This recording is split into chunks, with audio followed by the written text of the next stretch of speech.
नमस्कार, श्री स्वामी समर्थ सर्वांचं आपल्या चॅनलवर खूप मनापासून स्वागत आहे। तर आजच्या व्हिडिओमध्ये आपण अतिशय खूप सुंदर आणि महत्त्वाची माहिती बघणार आहोत। तर आता 2 तारखेला म्हणजे 2 फेब्रुवारीला आहे वसंत पंचमी आहे। त्या दिवशी आई वडिलांनी आपल्या मुलांसाठी काही उपाय आणि काही सेवा करायची आहे। तर आपण या संदर्भात संपूर्ण माहिती बघणार आहोत। तर कृपया सगळ्यांनी व्हिडिओ पूर्ण बघा आणि तुम्ही नवीन असाल, फर्स्ट टाइम आता आपले व्हिडिओ पाहत असेल तर आपल्या चॅनलला नक्की सबस्क्राइब करा आणि श्री स्वामी समर्थ कमेंट नक्की करा। तर आता वसंत पंचमी आहे 2 फेब्रुवारीला, वार आहे रविवार, या दिवशी आहे।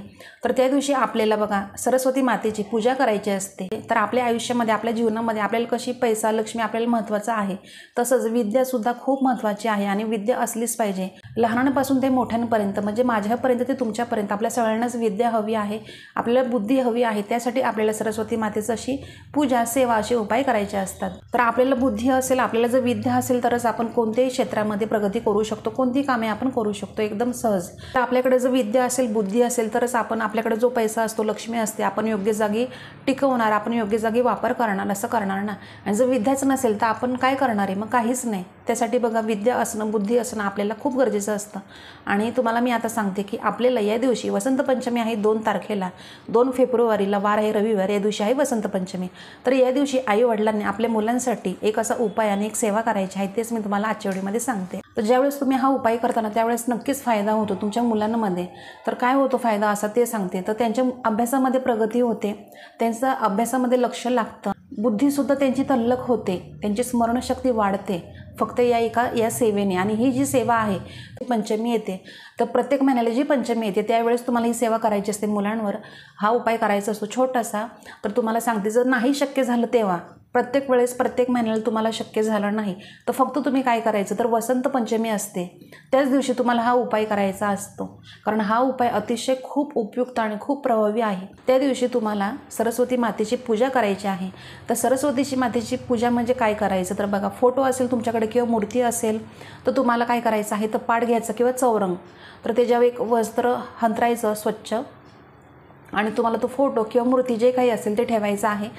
आणि जरी तुमच्याकडे जर मूर्ती नसेल, फोटो नसेल, तर तुम्हाला काय करायचं आहे, आपण दसऱ्याला कसं करतो, सरस्वती मातेचं बघा चिन्ह असतं, तुम्हाला आता स्क्रीनवरती दिसत असणार आहे, तर तसंच तुम्हाला काढायचं। एखाद्या वहीवर, एखाद्या पेजवर काढा, नाहीतर एखाद्या याच्यावर काढा, तुम्ही पाठीवर जरी काढलं तरी चालेल। आणि नंतर तुम्हाला सरस्वती मातेची पूजा करून घ्यायची आहे।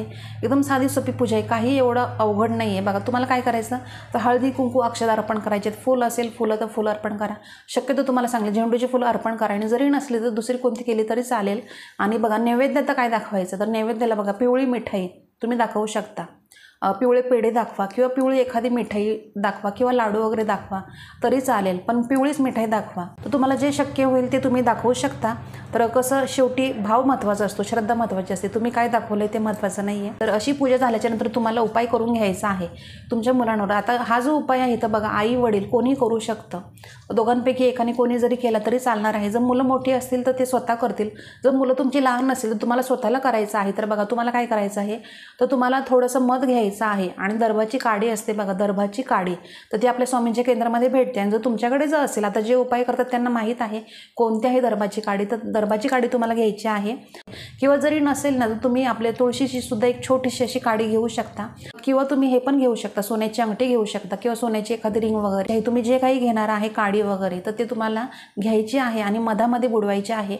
आणि जिभेवर आहे ना, जिभेवर मुलांच्या एम असा शब्द लिहायचा आहे, अक्षर एम असा अक्षर तुम्हाला लिहायचा आहे। मुलं मोठे असतील तर ते स्वतः लिहू शकतात, आणि जर मुले लहान असतील तर तुम्हाला काढायचं आहे। तर हा जो उपाय आहे ना, तर बघा पंचमीला, दर महिन्याला जी पंचमी येते तेव्हा हा उपाय करायचा असतो। आणि बघा शक्यतो तुम्हाला जरी जमलं नाही, एखादा महिना स्किप झाला तर जाऊ दे, काही हरकत नाही, पण जेव्हा तुम्हाला असं वाटेल नाही का आता पंचमी आपण ही सेवा करावी, तर तुम्हाला जर आठवण आली ना तर तुम्ही अवश्य करा, म्हणजे कराच, कारण हा उपाय खूप प्रभावी आहे। आणि खरंच बघा खूप अनुभव म्हणजे आहे। आता जे सेवेकरी करतात ना त्यांना माहीत आहे की तर ज्या दिवशी पंचमी असते ना त्या दिवशी आपण स्वतः पूजा करायची सरस्वती मातेची, किंवा आपल्या मुलांकडनं आपण करून घ्यायची असते। कारण बघा विद्या बुद्धी सगळ्यांनाच हवी असते, लहानांपासून ते मोठ्यांपर्यंत सगळ्यांनाच बुद्धी पाहिजे असते। तर आपल्या नित्यसेवेच्या पोथीमध्ये जे मंत्र आहेत ना सरस्वती मातेचे मंत्रस्तोत्र, ते तुम्ही तुमच्या मुलांकडनं वाचन करून घ्या, तुम्ही स्वतः वाचन करा, पठण करा, श्रवण करा, जे शक्य होईल ते करा। किंवा तुमच्या मुलांकडनं तुम्ही फक्त तो हा आहे ना मंत्र कोणता, या कुंदे तुषार हार धवला, तर हे सुद्धा तुम्ही बोलून घ्या तुमच्या मुलांकडनं किंवा तुम्ही बोला। तर तुम्हाला आधी सांगितलं की मी या सेवेने काय होतं, तर मुलांची बुद्धी तल्लख होते आणि जे अभ्यास करतील मुलं तर ते त्यांच्या डोक्यामध्ये राहील व्यवस्थित आणि मुलं तुमची हुशार होतील, अजून त्यांच्या बुद्धीमध्ये वाढ होईल, त्यांची स्मरणशक्ती वाढेल, मन एकाग्र होईल त्यांचं. म्हणजे इतके चांगले फायदे आहेत, तर तुम्ही नक्की आवर्जून करा. तर आता तुम्हाला समजलं असेल की कोणता असा उपाय करायचा. एकदम साधा सोपा उपाय आहे, काही अवघड नाही आहे. आणि जरी तुम्हाला काही प्रश्न असतील, काही शंका असेल तर नक्की कमेंट बॉक्समध्ये कमेंट करा, मी नक्की रिप्लाय देईल. तर चला, आजचा व्हिडिओ इतकाच होता. अतिशय छोटीशी माहिती होती पण खूप महत्त्वाची उपयुक्त माहिती होती. तर आजचा व्हिडिओ तुम्हाला थोडा तरी आवडला असेल तर व्हिडिओला एक लाईक नक्की करा आणि जास्तीत जास्त व्हिडिओ शेअर करा, कारण ज्यांना गरज आहे त्यांच्यापर्यंत हा व्हिडिओ जाईल. सबस्क्राईब अजून केलं नसेल तुम्ही तर नक्की सबस्क्राईब करा आणि कमेंट बॉक्समध्ये कमेंट नक्की करा. तर आपण दररोज अशा नवीन व्हिडिओमध्ये भेटत जाऊ. तर आजचा व्हिडिओ मी आपल्या स्वामी समर्थ महाराज यांनी रुजू करते आणि इथंच थांबते. धन्यवाद. श्री स्वामी समर्थ.